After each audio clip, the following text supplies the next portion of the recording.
Hello, everyone. Welcome to today's webinar, Securing the Business of Today and Tomorrow, Realizing Trust with Passwordless Authentication, brought to you by Axiad and Yubico. My name is Sarah Goodwin, and I'll be moderating today's discussion. Our presenters are Chris Streeks, Senior Solutions Engineer at Yubico, and Nicolas Malbranche, Senior Product Manager at Axiad. We will be doing a Q&A at the end of the webinar, so if you have any questions throughout the talk, please feel free to ask them in the Ask a Question tab. We will try to get through all of them. If we don't, we will email you back afterwards. And if you have any technical difficulties throughout the webinar, there's also a support for viewers option where you can receive help. So, on to today's agenda. We'll be discussing the need for passwordless and why we're all here today before doing a quick intro to Yubico and Axiad. Nico will take us through how PKI can help on the journey to passwordless, and then Chris will detail how FIDO2 enables user-centric authentication. We will leave time at the end to answer as many of your questions as possible, and then we'll go through some next steps with you. So to start out, we'd like to just give you a quick overview of today's passwordless landscape. We know that passwords are complex for users to manage and remember, and they're also incredibly vulnerable to attack. Studies show they cause about 80% of data breaches. So this is why we're really seeing a growing trend for passwordless to replace passwords with more secure credentials. However, passwordless is a journey and requires strong and simple authentication for all your identities, whether they're users, machines and devices, or digital interactions. This can certainly be a challenge. As you can see, 61% of leaders say user confusion is the biggest issue with MFA, which is why we really need MFA that streamlines your user experiences. There's also a growing number of machines and devices on your company network that you now need to consider. Machines are projected to outnumber humans 3-to-1 on your network. So you really need authentication for those as well. Otherwise, you could be exposed to risk. And with the increase in remote work and digital transformation, we're now communicating online with digital interactions more than ever. This has led to a huge increase in phishing threats, as I'm sure we're all aware, and is a huge reason why we need to go beyond just user authentication to secure those digital interactions like emails or online documents as well. So passwordless for all of these identities is important. It probably sounds a bit of an uphill battle, which is why today we really want to talk to you about the technologies that can support secure authentication for all of these types of identities. So with that, I will pass it off to Chris to introduce how Yubico can help. Absolutely. And thank you very much, Sarah, for that fantastic introduction. Now, Nico and I will get into more on what passwordless authentication means in just a few moments. But let me allow me basically to start by introducing Yubico for just a moment. So at its core, Yubico is a security company. We also happen to be the creators of a physical hardware token known as the YubiKey. So over 45,000 businesses and millions of end users across 160 different countries have made use of the YubiKey to secure their accounts in one way or another.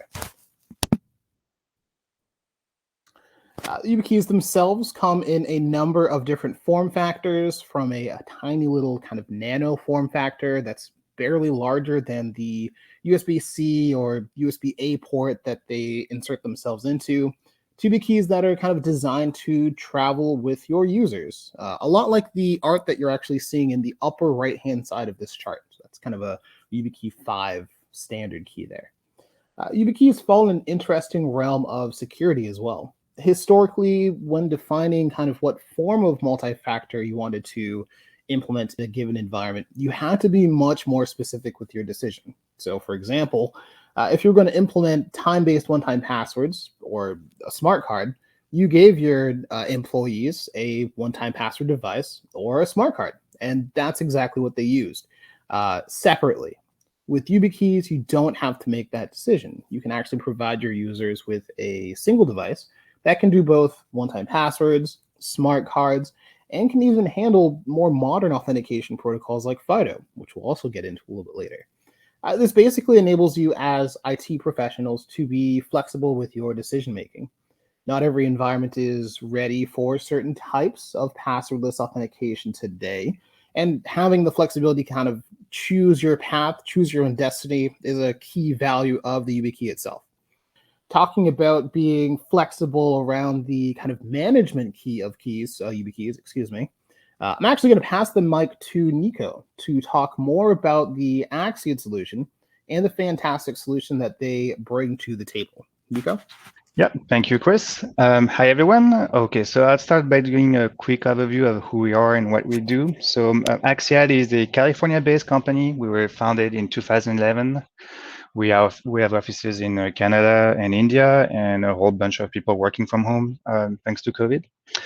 I like to say we're basically a 10-year-old startup. What I mean by this is that we have the flexibility and the reactivity of a startup, but we do also have the experience and the customer references to back our claims.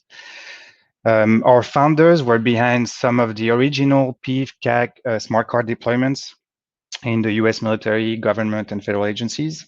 So we have a strong background with smart cards in general, large-scale deployments, and you could say that basically high security requirements have always been part of our DNA. So today we are mostly a service provider. We have our flagship product is called Axiad Cloud. It's a cloud-based solution, which was built on a vision that was born from what we've observed over the last 10 years.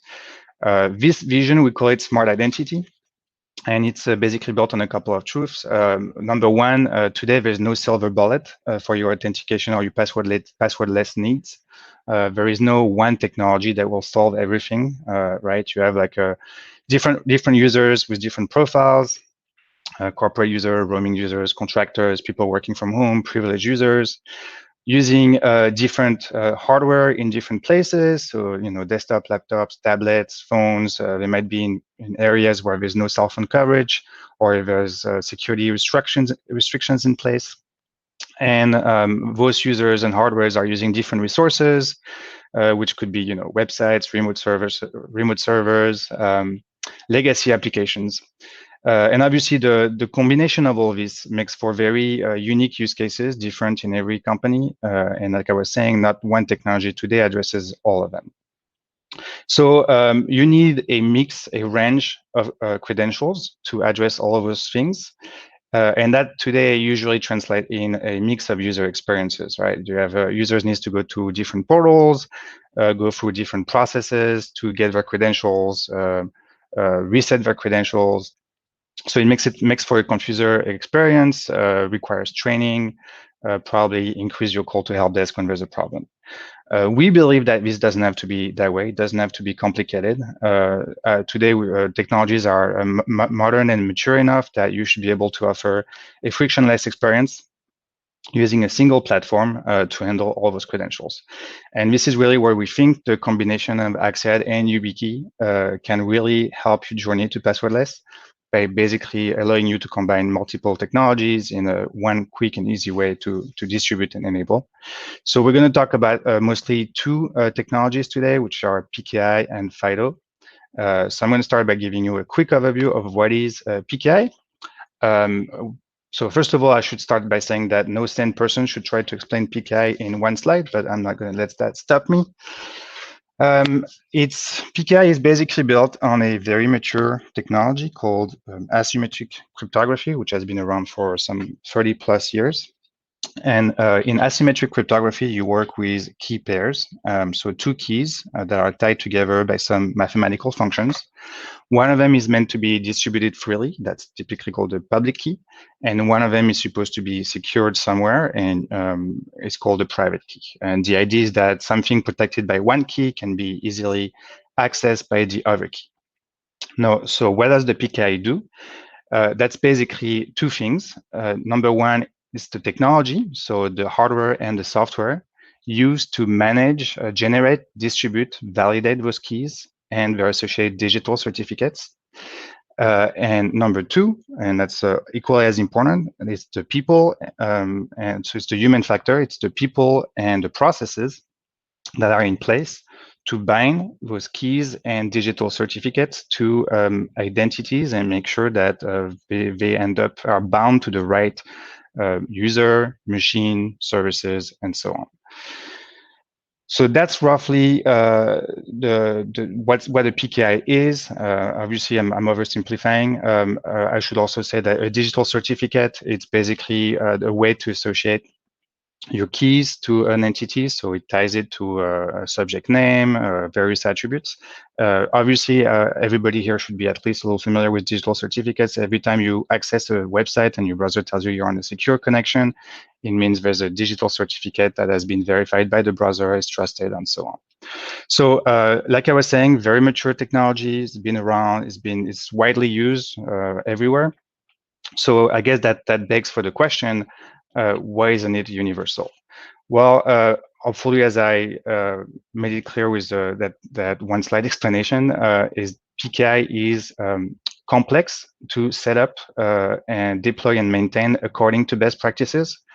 What we mean by that is anybody can install, say, a Microsoft CA and just go next with the installation wizard.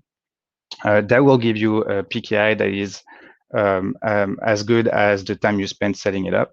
So not very good security. It's just not going to fit most of your needs.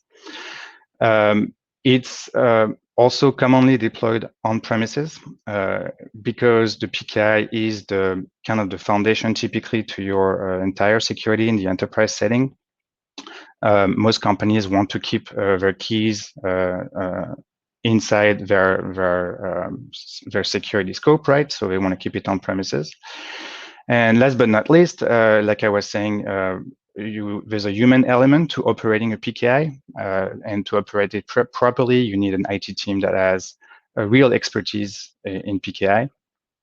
So obviously that has a cost. So that typically are the three main reasons why PKI is a not every company wants necessarily to set up a PKI or maintain a PKI going forward. So how do we address this with our cloud solution with Axiad Cloud? We basically provide PKI as a service. So first of all, it is dedicated in a virtual private cloud. So it's very important. It's completely unique to you. Every customer is getting its own separate PKI. There's no commingling of anything. So that really takes care of the entire security requirements, right? The keys belong to you and you only. It is obviously completely able to do anything that you would be able to do with a Microsoft CA, which obviously today is the most common CA out there. It also addresses most of or actually all of the limitations of the Microsoft CA. So it's not bound to your Active Directory infrastructure or Azure infrastructure, in fact. So you don't have to tie it to a specific forest or domain. It does not require any on-premises component. So you don't need to maintain your CAs, obviously, but also no need to maintain an ADFS if you want to do smart card log onto Office 365 or anything like that. And obviously it goes beyond what a Microsoft CA can do. So it also supports things like, for instance, workflows and approvals, so that when you issue certificates, multiple people can actually give a stamp of approval before the certificate goes out. And of course, like everything in our cloud, it's centrally managed and audited. And so basically the idea with that PKI as a service is that we can address all kinds of use cases. Obviously, when we talk about passwordless, we usually, and zero trust in general, we think about user authentication, but really as part of your securing your way to zero trust, you want to secure not just the users, but also the machines, the endpoints, the applications, the API. So you can do that with the certificate issued by that PKI. You can also secure your transaction, so email, documents, encryptions, or even just actual application transaction. You do that with digital signature, digital encryption. Again, that's available through the PKI. And then, of course, we provide support for various industry and open standards, and we have connectors for everything out there. So AEP, SCADA, PST, ACME. The idea is that you basically have a very numerous way basically to consume and distribute those digital identities in your environment. So that's for PKI. I'm going to give back the mic to Chris to explain to us what is FIDO2. All right. So fantastic overview of how PKI works, and you even did it in a slide. And now I'm going to kind of go over the FIDO2 components of a given YubiKey. So YubiKey can actually do both. So there are two different passwordless authentication capable authentication protocols on a given YubiKey. Now, I'm going to talk a little bit about how FIDO2 works under the hood. We'll make some comparisons to PKI, and hopefully you come away with this having a better understanding of what FIDO2 is and what benefits it might bring to your organization. So keep in mind, again, like I mentioned, it is a passwordless authentication protocol, and it maintains and kind of enhances upon a lot of the security benefits that PKI brings to the table. It just adapts them for a more modern, heavily online focused world where social engineering attacks against a user in the form of like phishing are extremely prevalent.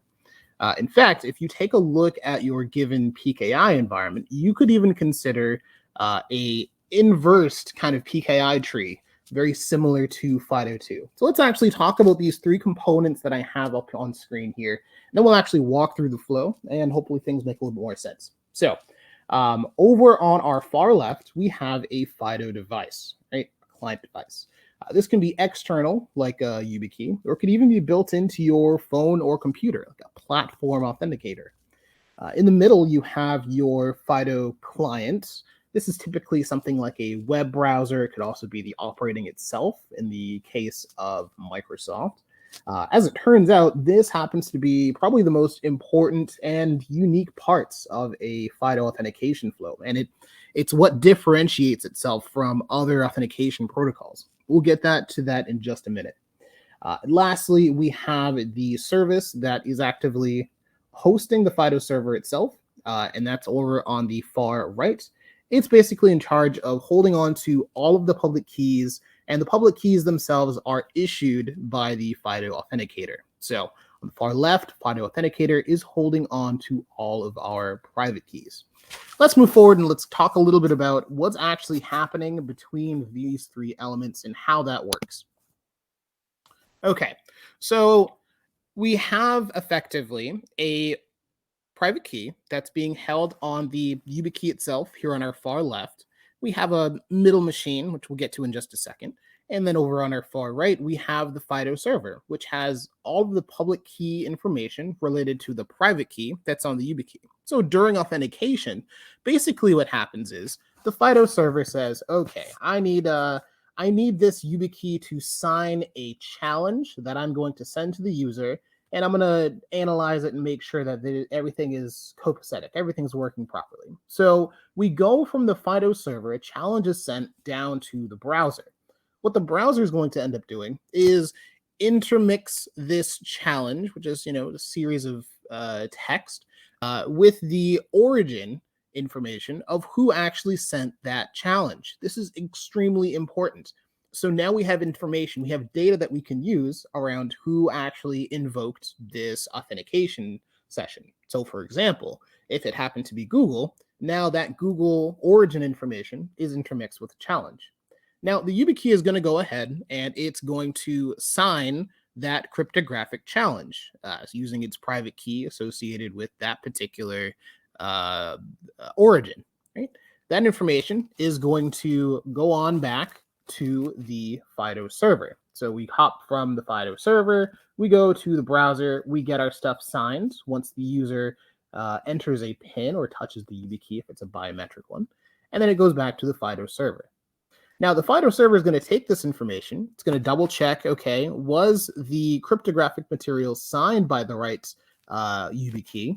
And more importantly, was the origin correct? Is this origin information something that belongs to me? So again, that origin is basically the domain name that I own. Now, if this happened to be a phishing attack, if it was G00GLE, for example, Okay, Google's going to take one look at that and say, this is not the domain that I own. This is not a challenge that I sent, and I'm going to send all of this away just because it's no longer valid.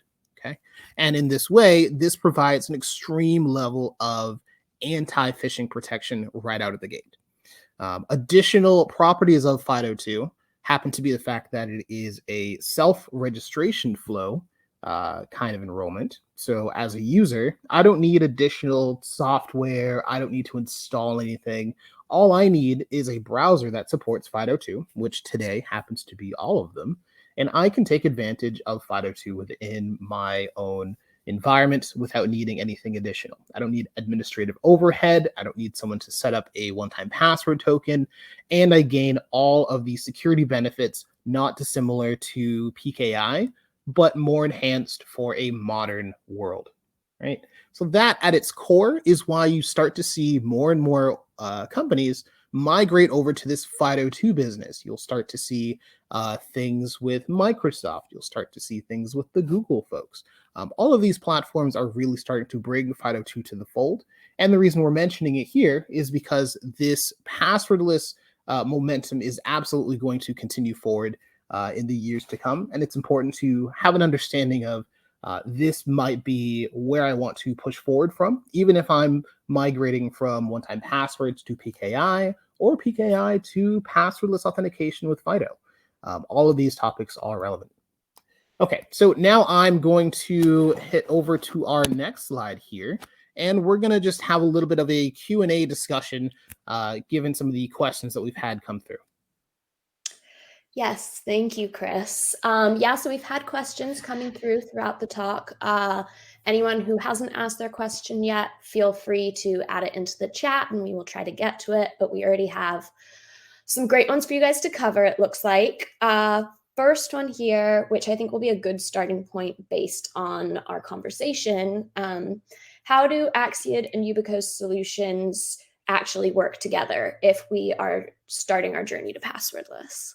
Sure, I'll take a stab at this one. So basically, I've been talking about the PKI in our cloud. Truth is, it's just one of the services that we have in Axiad Cloud.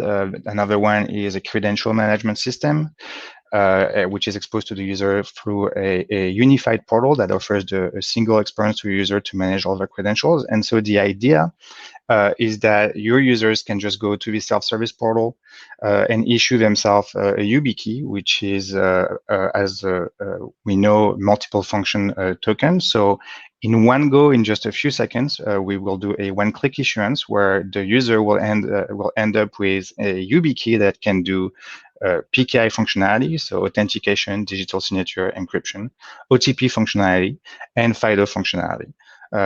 So basically, the idea is that the combination of Axiad and YubiKey lets you distribute and enable YubiKeys for everyone and enable multiple technologies to address, like we were saying, all your use cases in your enterprise environment. Nico's absolutely right on this one. As someone who works with a lot of customers directly before they have a chance to figure out exactly what their CMS strategy is going to be, they tend to pick, okay, we're just going to use the built-in Windows technology to get things done. And quite often, this just does not scale to the level that folks need it to. And this is where solutions like Axiad with their CMS platform really enhance the ability to get things done with the combination of a YubiKey providing the hardware aspect and the management aspects coming from Axiad themselves. Right, and then if I can add one more thing is actually the important thing when you deploy MFA and YubiKeys, for instance, is that you need to think beyond just enabling the devices, right? You need to start thinking about also emergency access, self-help scenarios, like how do you help users who log themselves out, right? They log their PIN, they forgot the YubiKeys. How do you grant them access to in those use cases? And we also manage that as part of the unified experience. So from the same portal and using different components, we can also address those scenarios. Great. Okay. Next question here. This looks like one more for Chris. What happens if I lose my YubiKey? This is a great question.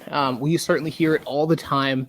Having an understanding of what your recovery flows look like is extremely important, regardless of if you're using the YubiKey as a one-time password device, a FIDO device, or a smart card. Now, if you are utilizing the YubiKey as a smart card specifically, I will call out that Axiad has a tremendous amount of fantastic recovery options that you can put into place that will allow recovery back into a given system seamless. And I'll have Nico kind of elaborate a little bit more on this process. But you want your recovery flows to be equally as secure as whatever flows you use in order to identity proof and authenticate and register your users in the first place. Otherwise, you may end up in a scenario where, because your recovery flow is weaker than your initial registration, that becomes a weakness for your entire utilization of the YubiKey itself. Okay. Typically, in a lot of environments, if you have lost your YubiKey, some environments will issue multiple YubiKeys to a given user, so they just end up using their backup. But it really depends on the service that I'm using my YubiKey with. So let me pass the baton a little bit to Nico to maybe discuss a little bit around some of the recovery options that Axiad provides for smart card.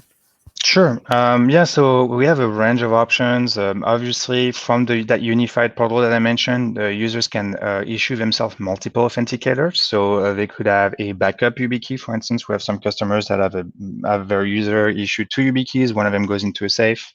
You could also issue yourself any kind of other backup technology. So you could have your smartphone as a backup if you lose your YubiKey. And then we have a little more creative ways of helping. We have a functionality called My Circle, where basically we can delegate help desk functionalities to some of your colleagues. So it's entirely configurable, but the idea is that you could designate some people in your team to help you face-to-face. The general idea is that people working together, so obviously more in an office setting, people working together know each other, so they should be able to walk to another person's desk and request for help. And then from the unified portal, your colleague can basically unlock your YubiKey. And then, of course, we support more classic emergency scenarios like support for the admin PIN and PIN resets from the help desk. Excellent. Okay. And then another question that's come through. If I'm looking at passwordless, what should my very first step be? Where do we start? That's a good one. Yeah, I mean, you need to start looking hard at current and modern technology. So things like FIDO2 is more of a modern future technology in the sense that it's not completely widely supported everywhere. So PKI is a good first step because that pretty much, like I was been saying, has been around for 30 years. So it is very widely supported. So I would argue that it's probably a good step. But yeah, generally speaking, getting rid of the password is something you need to start doing yesterday.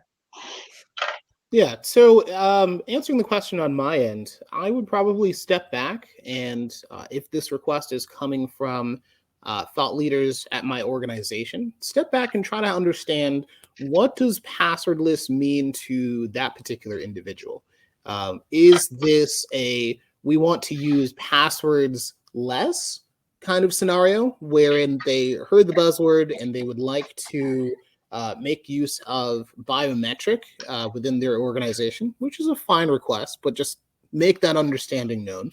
Or do they truly want passwordless authentication to be utilized in their environment?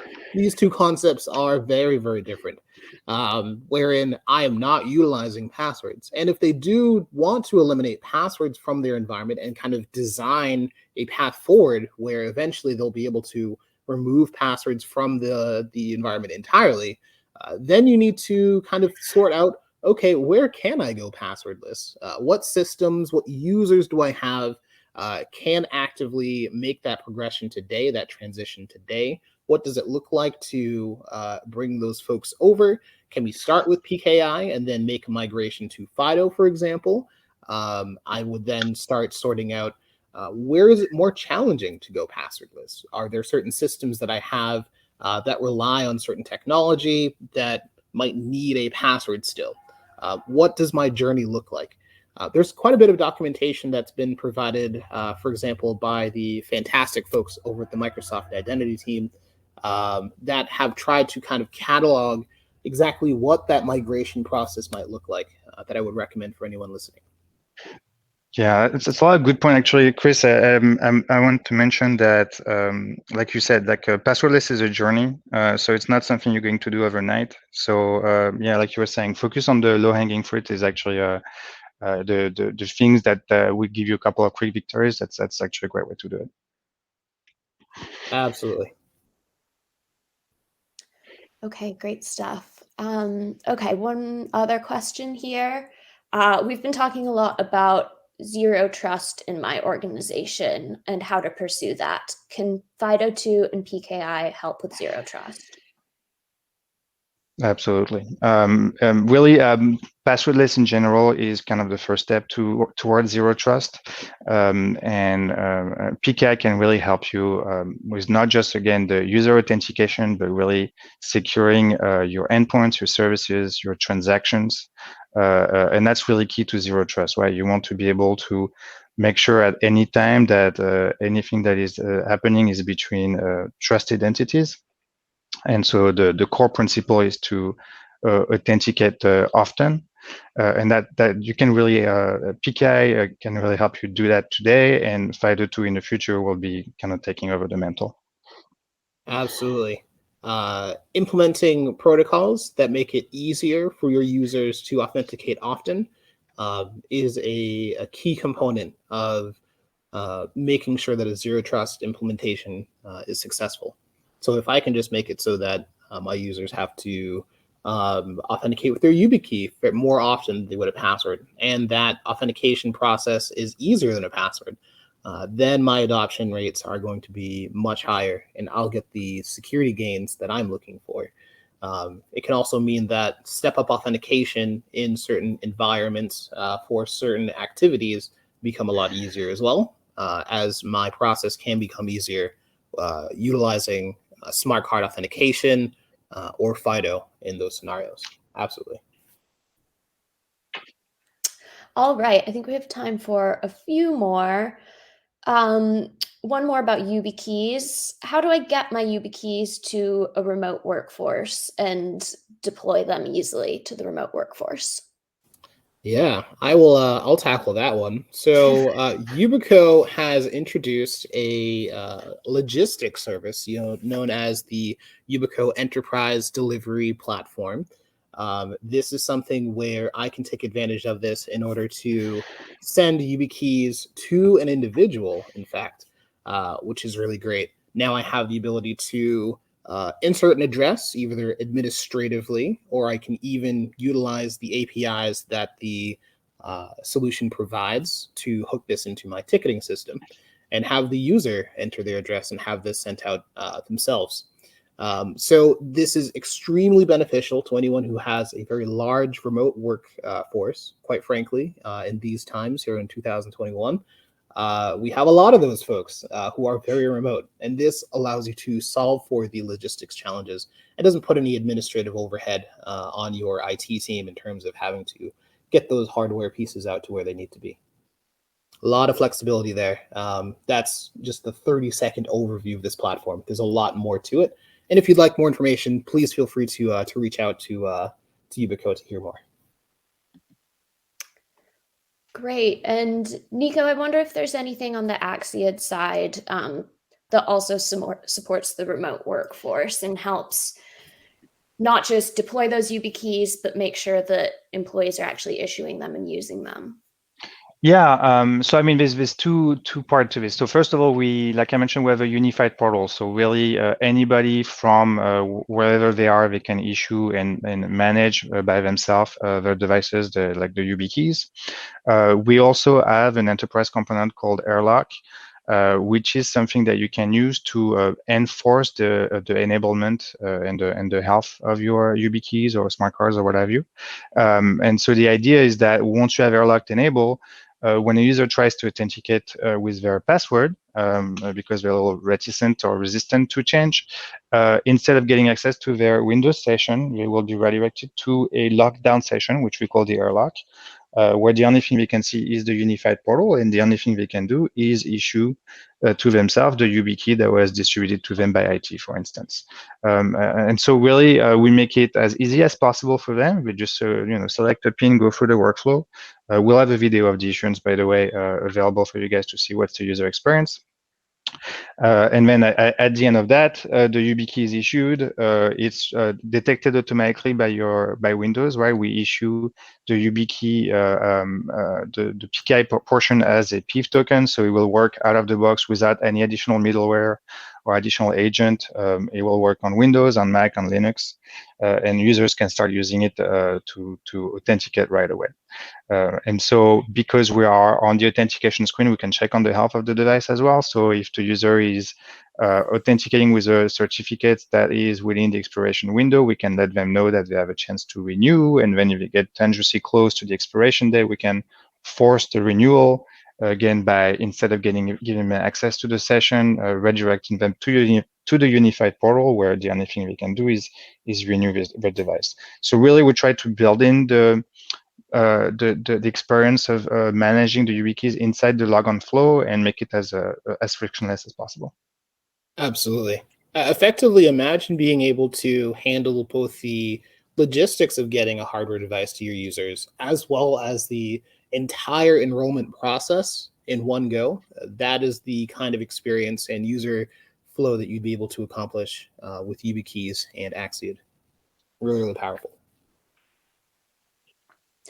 Excellent. Okay, thank you both. Okay, a couple more questions here. Here's a fun one for you, Chris. For those of us working in a DoD environment with common access cards issued, is there a value add for using YubiKeys versus the CAC for login authentication? Absolutely. This is a great question for any government agencies that happen to be watching and trying to determine whether or not utilizing a YubiKey is something that is even allowed, quite frankly, within their environment. So what I'll say is this: quite often, YubiKeys have to be used as a derived credential to your CAC card. So you still need to have and maintain your CAC card that would sit as an identifier, has your face on it, what have you. But for authentication, these devices can still be used for login. And you'll obviously need to speak with the rest of your security team to kind of have this discussion. And you can have this discussion with Yubico as well. We work with several government agencies around what this process looks like, what's the most appropriate YubiKey model for your journey, and we can absolutely get you that information. We do produce FIPS-supported YubiKeys as well. Yeah, and we can also help in that regards. Obviously, we can work with CAV and PIV cards for your initial authentication, so we can make sure that when you log into the unified portal, you have to use a CAC card. And then obviously after that, we can require the user to use only a FIPS-certified YubiKey, for instance. And then we even have the possibility to issue FBCA certificate if you need. So really, there's a range of options there. Agreed. Thank you, Nico. Perfect. Okay, time for one last question, just a short one here. Is the Axiad Cloud portal customizable, and are YubiKeys as well? Yeah, on both count, I believe. I'll let Chris talk about the YubiKey, but on the portal, of course, we can entirely customize the experience. So not just the appearance, but the text. We can localize. We can have different languages. Your company logo. It's entirely customizable. Yeah. Absolutely. And this also expands, as Nico mentioned, to the YubiKeys themselves in a number of different ways. We've seen laser etched YubiKeys on the back of the devices. A more common branding approach that I've now started to see more and more often because of the Yubico Enterprise Delivery Service is the packaging that the individual YubiKeys come in can be customized as well. There is a cost associated to this, but if you can imagine having your own branding material, perhaps even your own links to your own content on the back of the packaging itself, and having those devices sent directly to your users, that's a really, really nice tool to be able to send that to not just your internal users, potentially also customers of yours as well. So a lot of really interesting branding opportunities on that front as well. Please definitely get in touch with us if you have any questions around customizing these devices to be more brand friendly for your particular use case. Great. Okay. Thank you both. Okay. So I know we are coming up on time, so that will be it for our questions today. I know we did have some other questions come through that we didn't have time for, but we will connect with you via email to make sure we get all of those answered. But for now, if you'd like to learn more, you can visit both of our websites, axiad.com and yubico.com. We're also happy to give you a free demo of how both of these solutions work. You can visit our websites or our specific joint page at info.axiad.com/yubico. So for now, thank you very much both to Chris and Nico for talking us through this today. And thank you so much for everyone for joining. And please reach out with any questions, and we will hopefully see you at the next webinar. Thank you. Thanks for your time, everybody. Thanks, everyone. Bye.